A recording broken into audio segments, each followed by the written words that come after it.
I have to get more vocal, and I haven't. I like staying behind the curtain. I think we're getting to the point now, though, to where, people want to hear stuff. So, one of those things. I've just always hated it, though. I just prefer building, not dealing with the bullshit. So thanks for tuning in, everyone. This is a bit of a special occasion. So if you guys remember, Jacob and I did one of these like a year ago on a different topic. So that had a really good response. So in today's video, we have Tony with Meridian Defense here a week after we've just shown the first MDC 101 and MDC 103 in private hands. Thanks to Jacob here at Gun Quality Enforcement that you guys saw in the last video and other videos. Brought a couple of these things out. We put thousands of rounds of ammo through these things in a very short period of time, shot a match with them, and had a video that seemed to be pretty well received. And these guns have had a ton of hype, but there's been a ton of questions. People just got to know. AK people like to pry. So Tony actually offered to just come on a stream and talk about the 101 and the 103 and how Meridian got here with these guns and kind of what the plans are for them in the future. So Tony, man, for people that don't know, if you wouldn't mind, introduce yourself, talk a little bit about Meridian, and then let's get into these freaking 100 series guns. Well, we started off, it was just, I was a gunsmith.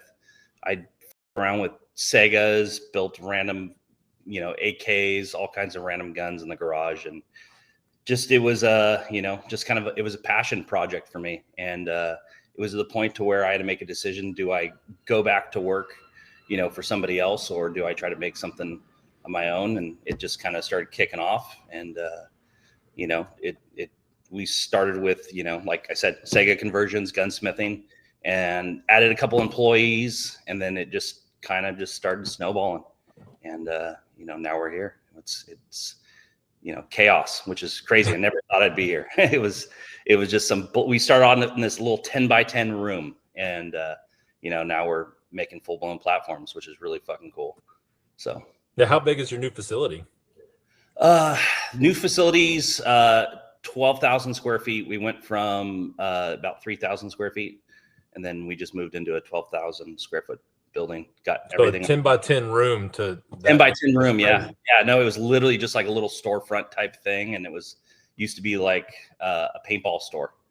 And I was doing just Sega work, and then my first employee actually. Paul McKenna, he's the guy with the beard you see all the time in the videos. Yeah. Oh, he's the guy. I'm like, here, you look cute with a beard. I'm gonna put you on the camera. So because I don't want to do it. But yeah, Paul was my first employee, and he was selling all my guns through a local gun store here, and he was putting food on my table. I had nothing. My wife was working full time from like 7 o'clock in the morning, coming home at 6, and then I'd leave at 6 o'clock and go to the shop, which was about 45 minutes away. I'd leave at 6 o'clock at night and then work till 2 o'clock in the morning, just building guns at night while I was taking care of my kid during the day. So it was, that's awesome. Yeah, no, it was cool. So, and then I went to Paul, and Paul was he's like, keep building AKs, keep feeding me. And he'd bring me Sega conversions. Guys would, have Vepers, and they'd want to do customized stuff. And, it just kind of kicked off. And I was like, man, if you ever want a job, why don't you just come work for me? And I'm like, I'll find you work. And literally the next day he comes knocking on the door. He's like, is that job still there? I was like, yeah. And Paul was my first employee. And then it just kicked off. Then just started adding new guys. And, thanks to the community who's helped us out. I mean, in all reality, if it wasn't for social media and the AK community, I wouldn't be doing this shit. Like it would have taken me, like Krebs and, Jim Fuller, those guys didn't have access to social media back then. They just built it from the ground up, with, just word of mouth. They didn't have much, forms of advertising. And we were lucky enough to get a good following, and, people trusted what we did. And the goal for us was just to make really cool platforms, and so it's pretty cool. So it's been a crazy journey. So didn't expect to be here. This wasn't the plan. It was just supposed to be building Segas or customizing Segas and gunsmith stuff, and then we got a little crazy. So To say that you had access to social media is a bit of an understatement. I think I've told you before that I talk to so many vendors that are like struggling with how to like prop themselves up using social media. I'm like, have you ever seen the Meridian social media? Like they freaking crush, like the photos, the style, the whole mystique to it. You guys have always done such a good job just promoting yourselves and honestly making the AKs look sexy online. The whole Horses of the Apocalypse, the everything about the way that you guys have promoted yourselves has always just been really cool. It's always come across as just really cool and exclusive and just badass. So who's the brainchild of really like developing the online strategy of how people view you on the internet? Because it's so cool. There's no strategy. It's just literally me on the phone taking a shit, going, what are we gonna post today? I'm dead serious. Like, in all reality, like all the rifle designs and all that stuff, that's just us at the shop fucking around with stuff. And we're like, hey, what are we gonna build today? And this isn't all like the Apocalypse thing was just that was a accident, and it was, you know, it was obviously pre-COVID, and it was kind of perfect timing. But the guys and I were like, hey, we have all these Romy kits. What the fuck are we going to do with these things? Because that's all you could get, right? There's nothing out there. All the kits were just shit. And we're like, fuck, what can we do with these Romy kits? Like, let's start making them cool. And, that's kind of where we just started building them for ourselves. It wasn't for the community. This wasn't for like, hey, let's build them and sell them. We just built them. These were our guns we built for ourselves. And there was a couple of Romy G kits I did for a guy who sent me in some kits, and they had spray painted numbers on the stock. And I was like, oh, this is fucking cool. I was like, that's rad. So I took that idea and I was like, okay, thanks. Whoever the dude was in Romania who did that. Thank you.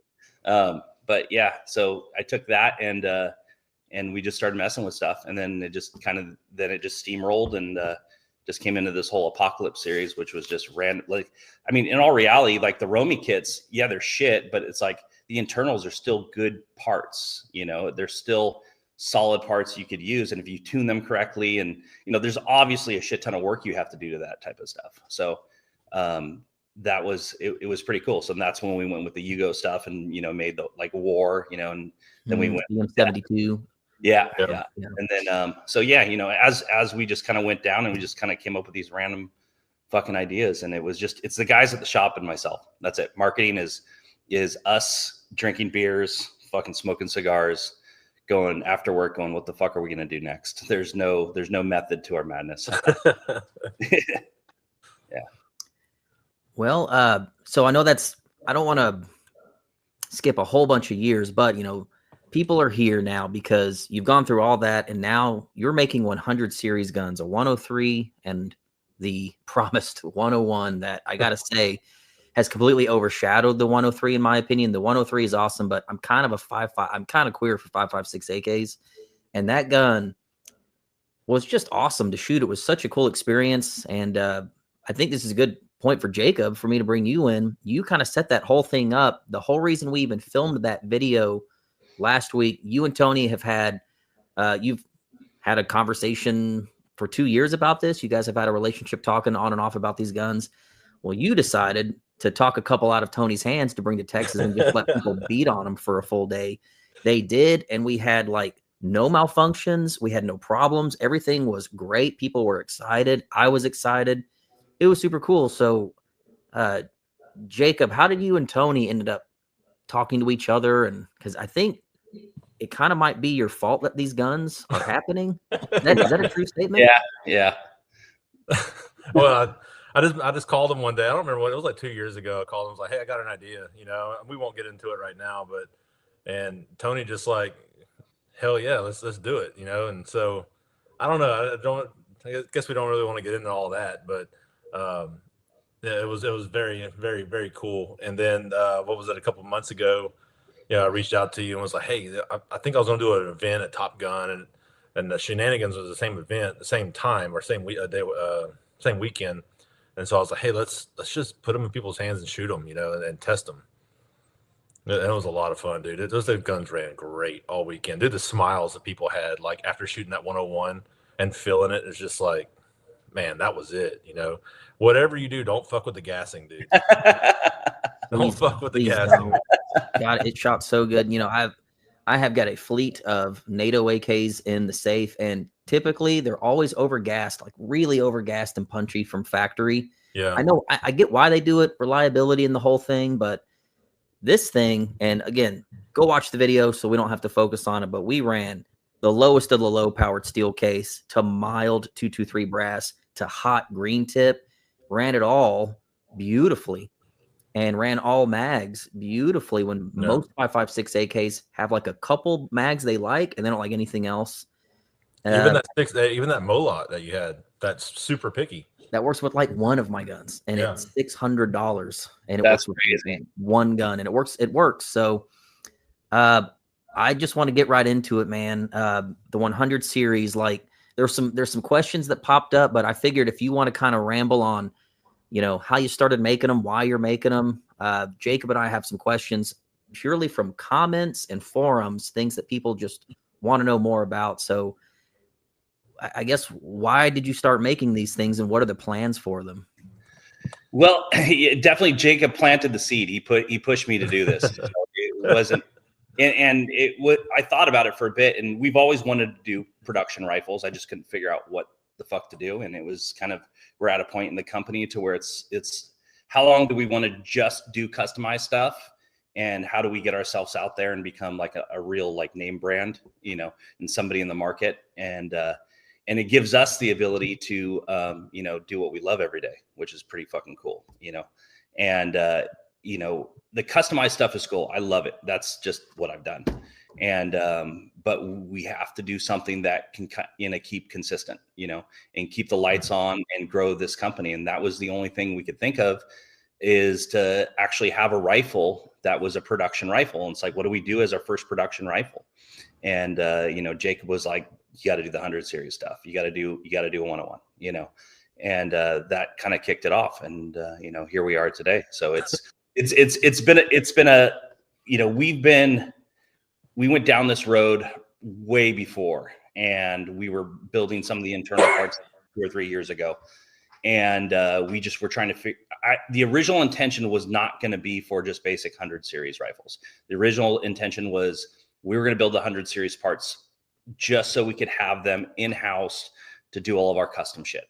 And we were just going to do custom stuff, milled stuff, stamp stuff, and it was all going to be custom-based stuff. And then when Jacob said that there was a need for this, you know, I was like, fuck it, let's try it. And, you know, now we're here, you know. So there's been a lot of work, a lot of failures, a lot of fucking failures, a lot of money and time wasted, you know, banging our heads against the wall trying to figure out how to do this correctly, you know. And obviously the gun is not a true clone correct, you know. This is our interpretation. This is a US made, our AK-101, right? This is not, we're not pretending to be Russian. Like that's not what we're doing. We're not doing the dimples and, you know, the little shit. And it's like, and I get it. I understand why people want that. But for us, this was just, we wanted a 100 series that works. We wanted to make it so gunsmiths have the ability to rip shit apart easily, because that's, you know, what we came from.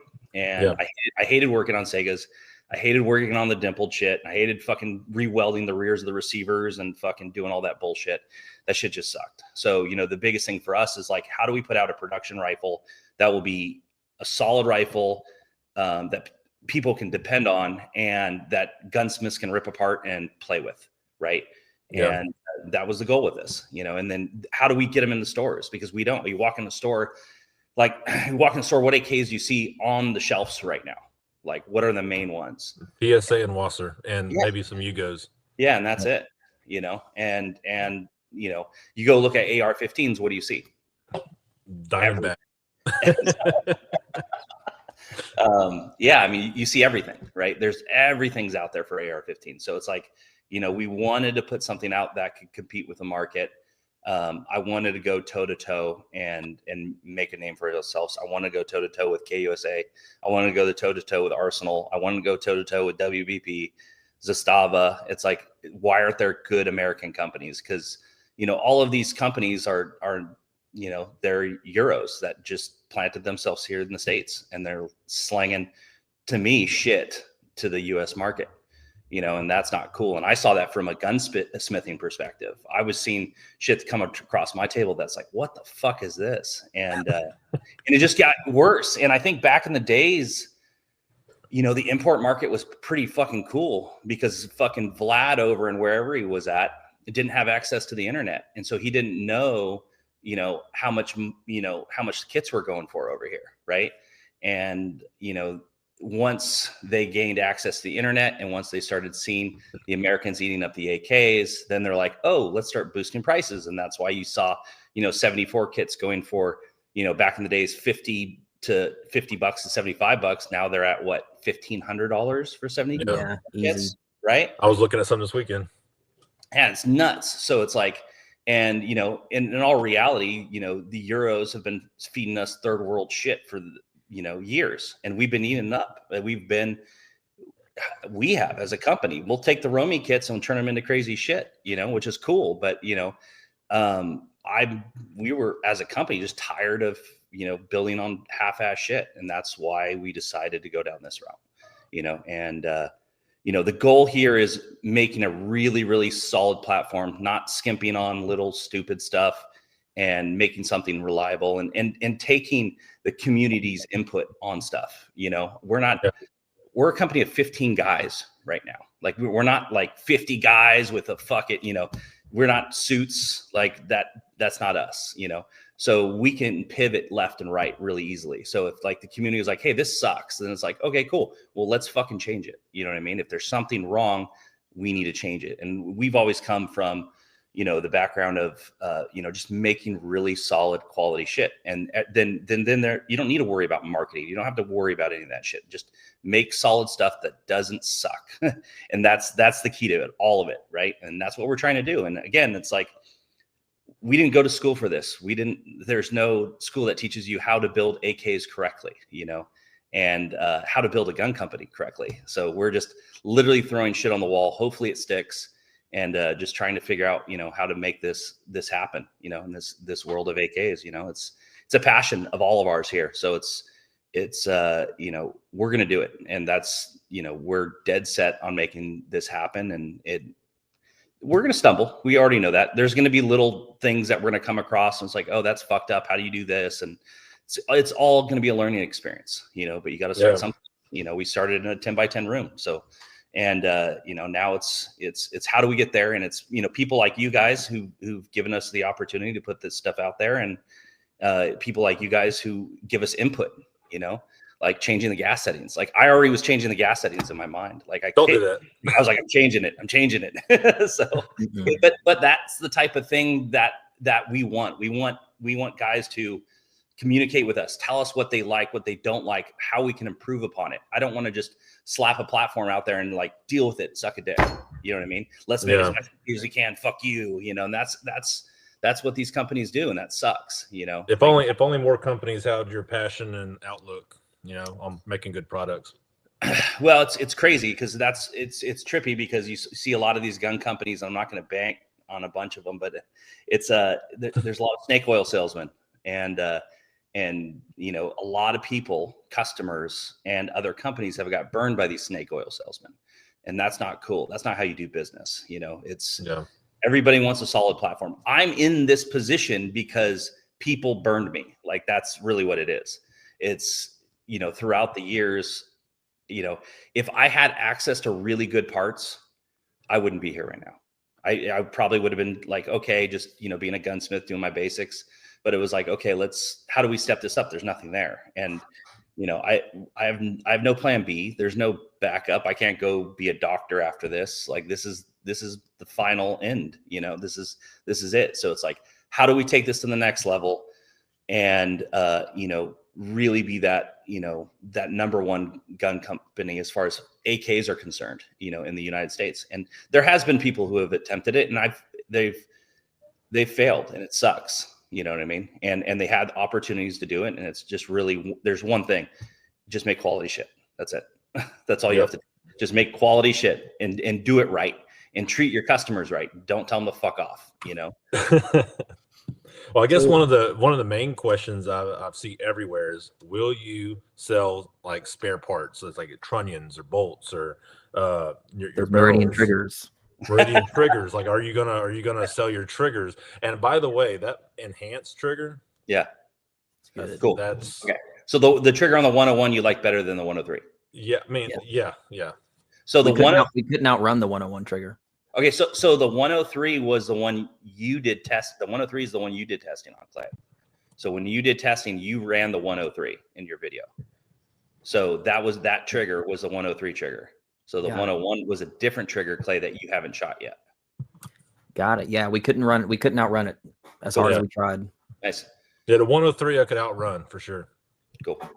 Yeah. No. Yes. 100% with the triggers. The biggest thing for us is again, we're learning to do this. So it's like, how do we order enough triggers, or castings for the triggers and machine them and get them ready to go and get them out there to the public. But we got to get them in our rifles first, right? We got to get them out there. Our customers come first who are buying our rifles. They're going to get the triggers, and they have been for the last year. These triggers have been out for about a year, actually a little longer, and they've been running them, and we've been getting great feedback. But financially, it's like, okay, how do you gauge that? How do you get enough triggers out there for your rifles when we don't even know our true production, and how do we get those out there and then also get them out there for the customers as well, So yes, the answer to your question is yes. We're pumping out a lot of them right now. So that's awesome. Yeah. And how about like trunnions, bolts, carriers? There's builders out there that are desperate for good versions of the Holy Trinity. Will you be selling those separately to builders to complete builds for customers? You know what? Yes. So it's not going to be just right now though. Because we got to get into the rhythm of being able to produce this for ourselves. Right. And number one, we have back orders, right? And we've caught up, we're catching up with these back orders, and we're understanding the production line. We've developed a shit ton of tooling, and we've invested a lot of money and time in how to get this stuff up and running.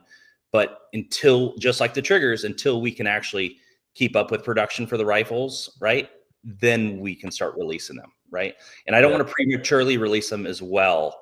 I want to be able to, put some time in and make sure everything's dialed in and get these things out there for the community. We're going to do AKM, and we're going to be doing 100 series based stuff for the general public. When, I don't know. Yeah, when, I don't know. AKM stuff we've already done. We've already done the AKM stuff. That's actually originally what we had started with. And that was our goal and intention before I talked to Jacob, was I was down the AKM route, and we were making all US made hammer forged bolts, carriers and trunnions, barrels, all that stuff. We were already doing that for the community, and we were trying to figure out how to release it, how to drop it. And then we fell into this 100 series situation. And it's like, oh, okay, well, we're already there. We've been doing this. Let's just tweak it and kind of move on from there. So yes, we will be making it for the community. We're builders, I want to supply the builders, just, we have to be able to produce it for ourselves first. Right. Yeah, so we don't want to rob Peter to pay Paul. What's that? You don't want to rob Peter to pay Paul. You have your own assembly line to keep up with. Correct. So there is nothing left. Yeah. Right so one of the other questions I saw, since I guess we're on the subject of parts and stuff like that. Some people are asking, is it US steel or is it imported forgings? That's a good question. I didn't even think about importing forgings. That's a great idea. Yeah, it's US steel. Yeah. Reddit sure seems to think it's Indian steel. Oh, no shit. Yeah. See, I don't think I would go to India for forgings. I think I'd probably, try to smuggle it in from Russia somehow. I'd probably figure out a way from getting it to the Ukraine and then getting on a boat or something like that. Gotta do it's unfortunate of our endeavor in Ukraine never took place. I mean, it's a great idea to get stuff in from overseas, but for me, the goal was support the U.S. economy. Is when COVID happened, it really fucked everybody, including us. We had $150,000 in parts kits sitting in a port for 6 months. And then we were literally sitting there bleeding money and that we didn't have that money to spend. We barely could get those parts kits here, and they sat in a port, and that was kind of this little light bulb that said, why are we depending on overseas shit? Like, Yeah. why are we doing that right now? Like, they're controlling, us, which is not cool. So it's like, no, fuck that. If we're going to do this, this is all US. So it's all US. So Excellent. Jacob, I have a question. To piggyback off of those two questions, I want to say probably the biggest question that I've seen, or people that are just getting misconstrued, the parts that you are using. So there was a big company that went under not too long ago, and I think the assumption is a lot of their stuff is getting gobbled up by all these different companies. And the comment that I'm seeing a lot is, you guys are just building 101s on leftover KUSA parts because you bought them all, and you're not actually producing the parts. So could you put that baby to bed if that's completely untrue? Yeah, 100%. At the beginning, we did purchase a bunch of random stuff from KUSA and some of their other vendors, and we got it in-house, and we built some guns with it, and it was dog shit.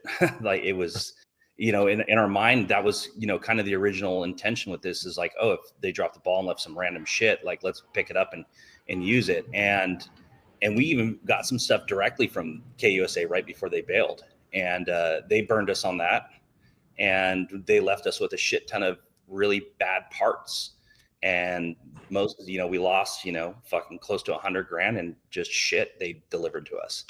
And that really pissed us off. And so we're like, no, we need to do this shit right. And so, yeah, all of our hammer forged bolts, carriers, and training, all that stuff is us. Yeah. The stuff we picked up from KUSA that's in there is stuff still floating. Like, I think AK Builder has it. I think Krebs even has a bunch of random stuff. And there's people, pawning like stuff. Literally everyone they owed money to, because all these names I'm hearing, that's probably all they could get were leftover parts. Oh yeah. No, there's a ton of parts that are out there because they owed money to a lot of people. But what we realized during all of this is that a lot of this shit is wrong. Like, a lot of their stuff was wrong. And the guys that in their company that were making the parts, were the ones who told us, like, yeah, man, they wouldn't let us, make these changes. And there was a lot of little things that could have been done correctly. And they just burned a bunch of vendors. And, now there's a bunch of shit ass parts that are floating around out there. So, yeah. And we don't have to dwell on that. I know we'll talk about all that stuff at a later date, but from what I'm hearing, it sounds like there was a huge necessity. It sounded like the perfect storm. I'm hearing the same thing from not only you, but all these other builders, where when you're just beholden to all the stuff coming overseas, even your stuff, the Romy kits that you were waiting on, those are kits that are leftovers from being picked through for 20 years. So the kits are getting worse and worse, and they need more finish. They need more QC. Stuff coming in from Poland or wherever, more and more QC. It's not like it's getting any better. So there's always this necessity, like, if we just made it here, it's our own QC, it's our own manufacturing processes. Think of all the time and effort we'll save not having to repurpose whatever scraps we get from overseas. And who knows if it even shows up. That huge investment of money and time. Yep. And then, of course, trying leftover parts. And it seems like it was this perfect storm to just say, screw it, I guess we'll just do it ourselves, which I know a lot of people want to, but it seems like a pretty big endeavor to pull resources together to actually do that part. 100%. It's a pain in the ass still, you know what I mean? We're still dealing with chaos and all kinds of random shit, but it's, we understand the platform, right? So that's where it was a little bit easier for us, is because we understand the platform. We know what it takes to make this stuff, and we work, we're not making all this stuff in-house. There's not everything can be made in-house. That's impossible for us, right? We don't have that. We found a lot of vendors that were really badass that we went out there and found, and we work hand in hand with them. And our QC with them, between them and us, is for me, is next level, right? And it opened up a whole new world of quality control that I never even knew about. Working with some of these high-end manufacturers, which is really cool, because for me, I'm an AK guy. I'm just building shit. I'll make anything work. You know what I mean? Give me a fucking block, I'll make that thing a tire. You know what I mean? So it's really cool, because this is kind of up in our game internally with QC, because they're giving us all these options for quality control, and they're actually helping us, understand the manufacturing business too, which is pretty rad. So, and we brought in a really good team of engineers and quality control guys, and it's pretty rad because I've never had that. I've never had really good engineers and guys on hand that understand the AK platform and understand how to make it work correctly. And we fight all the time. I mean, the engineers and the builders that's a fight, a daily fight of us telling them they suck, they don't know what they're doing, and they're like, well, you didn't go to school for this, and we're like, well, fuck you, this works. I know you've told me some of the talent you've got, and it's very impressive. Yeah, no, it's pretty rad. We're putting together an A team, and we're just going to keep growing, and that's the goal: is surround yourself with people that are better than you. That's really what it is. Like my young guys that I brought on, like they're kicking my ass now. I walk back into the shop, and they're telling me to get. I'm like, hey, did you check this? Did you check? They're like, yeah, we already got it handled. And I'm like, oh shit. I feel out of place now sometimes during the building. My hands aren't even calloused anymore. They're like buttery smooth typing on the computer. Those hands that women like, those soft hands. But no, the goal is bringing a team of people that are better than you and that know more. And that's how we're gonna get this to grow and make better quality product. So Clay, yeah, these are all of our new internals, bolts, carriers, trunnions, barrels. We've tried the leftover KUSA stuff. We 100% did. We tried to build on it, and those couple guns are still sitting on our rack, and they were just problem jobs. And so we ended up with a bunch of scrap stuff that we're like, oh fuck, what are we gonna do with this? So and there's a ton of it out there. There's a lot floating around out there. there's a shit ton still. So. Well, I appreciate you answering that part. That was probably the biggest question I saw, and I already knew the answer to that, but that's one of the main reasons we had this conversation, to hear it straight from the horse's mouth. But I know Jake's got even better questions, so I'm going to let him have the floor for a while. Well, I guess, let's see. We already talked about those. Okay, so I know you said you probably got the first 500, right? Kind of that's sunk in. Mm-hmm. Any changes you expect to make after the first 500? Maybe. You know what? I think we're going to run. I don't think we're going to run the first 500. I think we're going to do a release of like 250, possibly 500. And then we kind of, there's some little things that people said that they wanted, you know what I mean? Yeah. But we really got to make sure it works. You know what I mean? Yeah. There's a lot of things, the biggest thing for us is in order to do production, it's like, you can't make those crazy changes right away. We can build for it and make it. But they're just little stupid tweaks if we were to do anything, more like cosmetic stuff, right? Yeah. Just little stupid stuff. I mean, the stuff that what you had in your guys' hand is pretty much it. That's what's going to be running out there. And we need to get our production models out there. This is our first time doing that. This is our first time having our rifles in stores. This is our first time having our rifles in other people's hands. And I don't know what that looks like. We're going to have to figure out how to deal with that beast. That's a whole nother monster in itself, So once that gets going, then we can kind of gauge from there, but the goal from that is communication with the rest of the industry. And that includes the AK market, the community, the AK community, and getting, getting positive, worthwhile feedback, worthwhile information back. And everybody's going to fucking talk shit. And I'm good with that, man. I don't mind that, but if shit's fucked up, let's figure out how to make it better. And that's, and then we can start making those changes. That's the type of stuff I want to see. Well, I guess that kind of rolls into my next question. Like, what is the tentative release schedule for all the models? I know we've talked about, me and you personally have talked about, the 100, 102, the 104. Yep. Do you have the 101, 103? Like, would you have a tentative release schedule for the rest of the models? Yeah. I mean, it's all going to be, goal of first quarter of next year. Oh, cool. Yeah. So, 102 and 104, we're going to release those at the same time, just like the 103s and the 101s, Excellent. So, yeah. I guess another big one, the 74M. 100%. That's my baby. I know I've talked shit to Clay a bunch about 74s. We've gone back and forth on social media about 5.56 versus. I would have sworn you would have said 5.45 guns were not on the menu anytime soon. No way, man. That's my favorite gun, man. That's the only reason why we did 5.56 is because the community wanted it.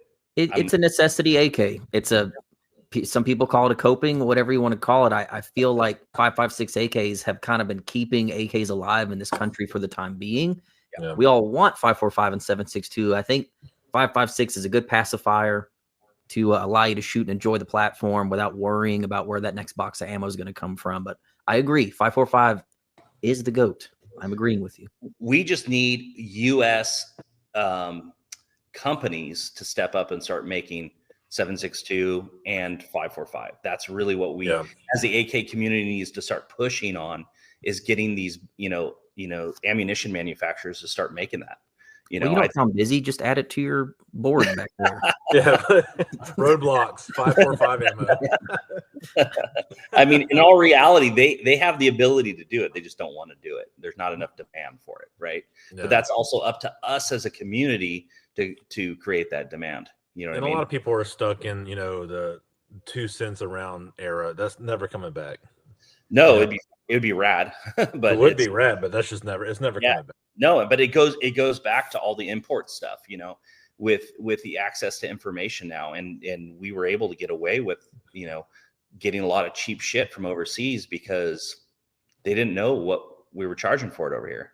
And now, like I said, Vlad he's greedy. Vlad's a greedy motherfucker. and he wants to charge you more now, and there's nothing you can do about it because you depend on his supply, and that's just how it is. So it's the greedy Euros fucking marking this shit up, which is bullshit. So So I have a question. What would you say has been the most challenging part of bringing the 101 specifically to market? Maybe it's caliber related. What's been the most challenging hill to overcome? Fucking everything. Everything. There's no one thing. It was just the entire platform, kind of just redoing everything from the ground up, testing, banging our heads against. I mean, there was times where I was like, fuck this, we're going back to AKM shit, so no, it was just every little product. I mean, it's not to market yet, I think once we get it to market, then I'll have a little bit better understanding and outlook. But right now is just parts, mainly was making sure every single part was the way we wanted it. Like that's the most challenging, is just making sure it's quality. You're not getting little nicks and burrs and tool marks on this and chatter on that. And, they didn't tumble it right. Heat treats warping a stem, now we got shrinkage in the trunnion, like just all kinds of wacko little shit. There's a lot of little fine details that people don't realize, and I brought over a couple, engineers that came over from big time AR companies, and they're like, what the fuck? This is the most overcomplicated gun ever. And it is, it's an engineer's nightmare, and it's just, but it works, so. Such a juxtaposition, an AK and being made by an American considered to be one of the hardest guns to build, right? When most people think, really, an AK hard to make? Yes, it's very hard to make. Especially, we're not talking kit building, like making the gun. It's very difficult. Yeah, I mean, the kit building thing's a whole nother monster. I mean, I've had people go, oh, I could build this. It's like, dude, do it. I think every single person that owns an AK should experience building an AK first. Just go out, try to build it, put it together. It gives you so much more appreciation for the platform once you build your first AK. And then just take it from there. The AR-15s are fucking Lego sets. Anybody. Sure. My daughter and I do that shit in our fucking back office, with a little Barbie fucking tool set, so it's like you have to hide the eye roll. Let's say so my wife makes me hang out with new people that she wants to be friends with, and I'm getting old now. I tell her I know all the people I need to know, but you have to go mingle, and there's always that one dude who I guess might hear that I'm into guns, and I'm on like a whole nother level. I've just done so much weird shit. The guy comes over and like, I built an AR. I built it myself. And you have to kind of contain it and give them the damn. That's crazy, man. That's wow. Is that bad? Anodized parts. Yeah. You color filled the Punisher skull. Damn. nice blue anodized buffer tube. Yeah. So yeah, man. I have a I guess a hard hitting question, and I'm gonna go ahead and just ask it because I know if you read the comments on the YouTube video, which just aired today, so I'm sure there will be more. Yep. Like Jacob said, people are stuck in the past with prices, be it ammo or guns. So price point on this thing, I believe we said in the original video, is going to be around $1,800. Yep. And my first gut reaction to Jacob was, "Ooh, man, it just seems pricey." But we sat down. We both have very nice Russian Saigas with side folders, and we sat and thought, what would it take for me to buy a sporter, find the parts, have someone I trust to do a good job, put the right coating on it, do the whole thing. And pen to paper, we're looking at $3,500 to $4,000 to have a nice one with all the same features of this gun. And then we asked ourselves, okay, now that you have it, would you do anything with it? Would you actually shoot it? And we both said no. It stays on that shelf on display, and I never shoot the damn thing because I don't want to hurt the value and I can't replace it. So to me, and then I'll let you touch on it, I felt like after shooting it and experiencing how fun and good it was and reliable, I'm like, man, 18 seems like a sweet spot of the gun you can't get anywhere else, that sexy 100 series gun that is just not available anywhere else with what seem to be good parts and that shoots very well. And the only other alternative is twice the price. And if you did have something like that, it's not something you would beat on and enjoy. It would be something you pull out to show your friends and flex. That's all they're good for. Right. I felt like when you really break it down, the price point to me made sense, but I don't want to defend it. How would you react if someone said your gun's too expensive? Then it's not the right gun for them. Like, that's really it. It's a pain in the ass to make. Like, it costs a lot of money to put these things together. There's unlike the AR-15. Like, if you look at the AR-15, you go to all the different manufacturers that are out there. You can source bolts and carriers and trunnions and barrels, materials, forgings, all the shit. It's readily available, and it's fucking everywhere. So it's really easy to go to a machine shop that's making AR-15 bolts and like, hey, make me an AR-15 bolt and put a Punisher skull on it and do all this weird shit. And then same with my, and Lego this whole fucking thing together, and then go out in the market and hire a marketing team and go, yay, this is the best AR-15 in the world, right? So that's easy to do. With the AKs, you can't do that. So we had to do this from the ground up, and we looked at cutting costs, and it's easy to cut costs. It's cutting the costs would be cutting quality on this, right? We didn't have to do chrome lining. We could have done just basic shit, right? We could have not chrome lined the muzzle devices. We could have not chrome lined the gas block. We could have not chrome lined the barrel. We could have not done hammer forged. There's all kinds of other things we could have done that cut costs, but all that stuff adds up, and for us again, we're a small company, the 15 guys. We're not a big manufacturer. We're not pumping out all kinds of shit. And hopefully one day we'll get to that point. That would be pretty rad, as long as we can keep our quality consistent. That's my number one goal and fear, is that once we go into this market, like, I do not want to sacrifice quality. That's number one thing. So as we're doing rifles that are production models that are going in the stores, we cannot sacrifice quality. And to do that, it just costs a lot.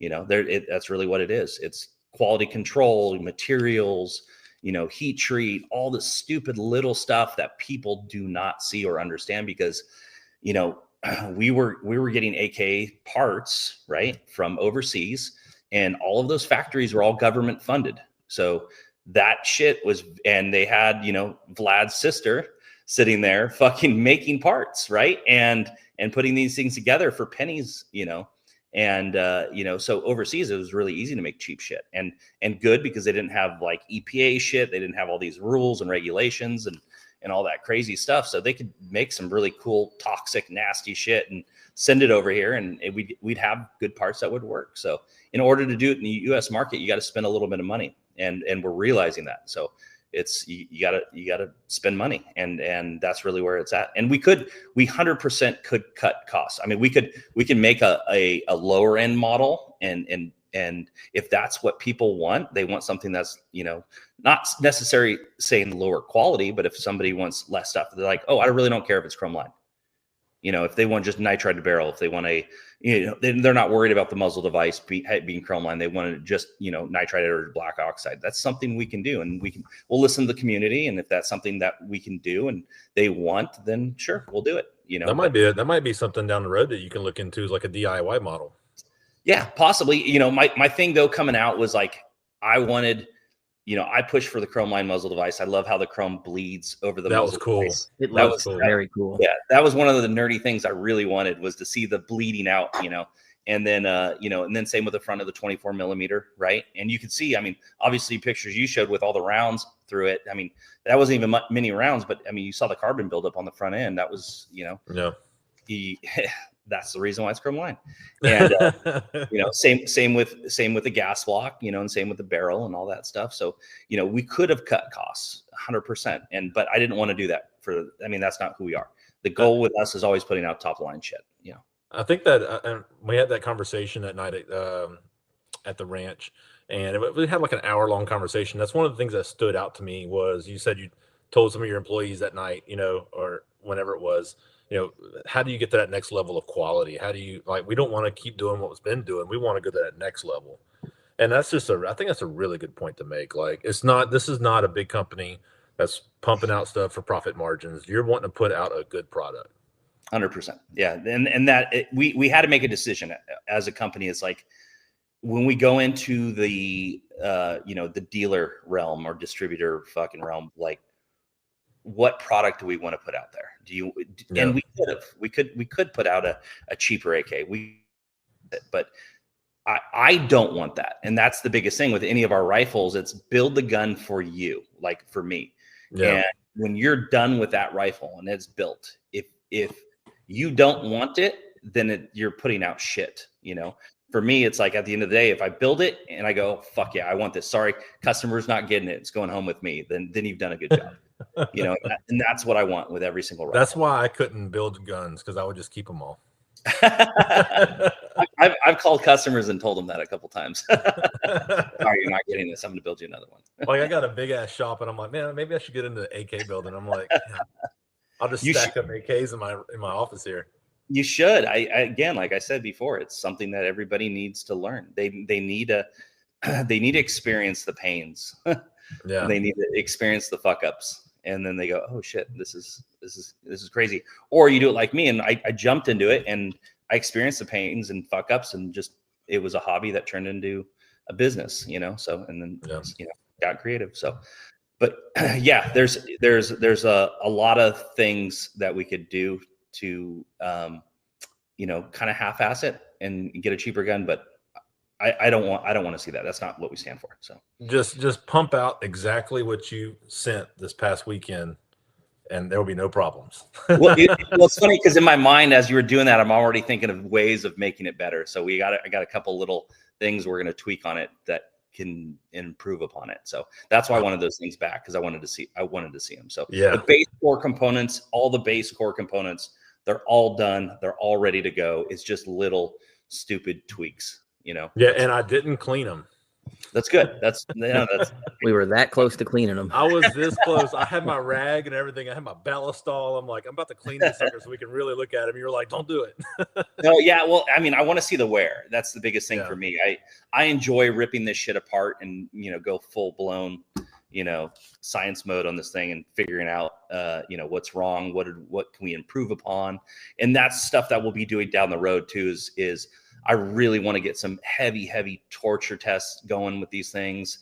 Let's break them. Like, we have to push these rifles, break them, and see what failed, and then go, okay, how do we make that better? Right. And that's, we probably could have broken this weekend if we didn't stop, huh, Clay? Well, yeah, it's very easy to break an AK if you just get it hot enough. And, for the purposes of that video, we're not trying to do a full auto meltdown on the thing. Like, we've done that, and I know how long they go. The barrel droops, bad things happen when that happens. They all do it. For the average person that's maybe not even going to put an FRT in this thing, even though I know that's super popular. What we were doing was leaps and bounds above what anyone would do with any gun. And it was taking it. The only reason we stopped is people that we didn't know were just getting the shit burned out of their hands. And this dude, like, I'm inside trying to eat lunch, and I hear Jacob's already started. I don't have cameras out or anything. And I'm like, Rachel, will you like tell him to chill? I don't have any of this on camera. And we go out there, and he's already burned through. There's so much not on camera, so much ammo. I'm like, bro, put them down. 2 seconds. Get cameras out. Well, I blame Clark for that, because Clark made an announcement, and I'm standing out there getting everything ready, and then all of a sudden there's 30 people around me, and I'm like, wait, where's Clay? Yeah. So, like, we do events where all these people are out there demoing guns, and they usually have like 3 guns on rotation, so they don't have to stop the line.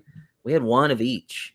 And this line is just mag after mag after mag, and he's doing full 30-round mags. We're like, maybe you should do like 10-round mag and relax for a second. Just let them chill for 1 second. Now, 12 people in line, 30 rounds, 30, 30, 30, 30, 30, to the point where like the girls are just burning the piss out of their hands, and you'll see the handguard on the 103s totally roached on the insides, totally melted. Luckily, we had these little barrel fans that were like freaking next level clutch. It's the only way we could keep shooting for the rest of the day. But yeah, there was so much that wasn't on camera, but we still have a good 1,000 rounds on each gun on camera. We had, that and more not on camera. Otherwise, the video would be 2 hours long. No one wants to see us just hose, but you can take it from me. We beat on those things to the point where we didn't know what else to do with them. We were doing 1-to-1s. We were just running drills. Yeah. People got tired of shooting them. Yeah. Just tired of loading mags and shooting them, and not a single jam, no malfunctions, nothing. Not the slightest hiccup. Even when they got way too hot to touch and they were smoking and the handguards were about to catch on fire, no malfunctions. I was impressed, man, and it definitely made a believer out of me. I've definitely fallen into that trap of just thinking Americans cannot build AKs because the track record is not good. But this time, I'm very optimistic. I'm very happy that these things did well, and I'm extremely excited about the future with these MDC 100 series guns. I can't wait to see them hit the market. I think it's a huge hole that needs to be filled, man. People want these things bad. Yeah, I'm excited too, and it's cool because this is that next level of business for us, and now we get to really push ourselves and get to see what these platforms really do, with when we start producing, hundreds, to thousands, that get out there, so it'll be interesting to see, I'm excited because this is a new chapter for us. And oh yeah, man.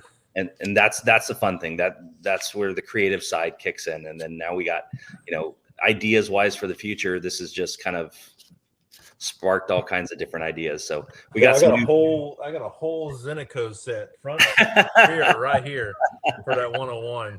I got a whole pile of PT1s and leader kits and everything just waiting. Hell yeah. Well, guys, we've been going for almost an hour. I know I said we'd try not to. So I've asked all my questions. Jacob, if you had any more, ask him. If not, I was hoping Tony could close out the video with any future plans for these things, where he sees Meridian a year from now. Just final thoughts before we close out. But we got a ton of other projects, maybe some Uzis, MP5s, sick, really dumb stuff. We're going to be doing some PKMs and just weird, stupid shit, just to have fun with. So I don't know, man. Biggest thing for us is let's get this 100 series out there and do it correctly, and focus on one thing at a time, because, I don't want to leave half-ass AKs out on the market. That's number one, is let's get these things out there, get these things going, solid, and then we can figure that out from there. So, yeah. Oh yeah, man. Any dad advice? Dad advice? Oh shit. I don't know. Dad advice hasn't worked out for everyone. How many girls do you have? Oh, what? How many kids do you have? I got 2 boys. 2 boys. Okay. See, I got 3 girls. So, ooh. Yeah. Payback's a bitch. I love it though. It's cool. They calm me down. So dad advice, just enjoy it now, man. Like, how old are they? 9 and 5. Yeah, just enjoy it, because it just disappears and then it sucks. And then they hate you because you're dad and you don't know shit. Yeah, I'm already a dumbass. Dumbass dad.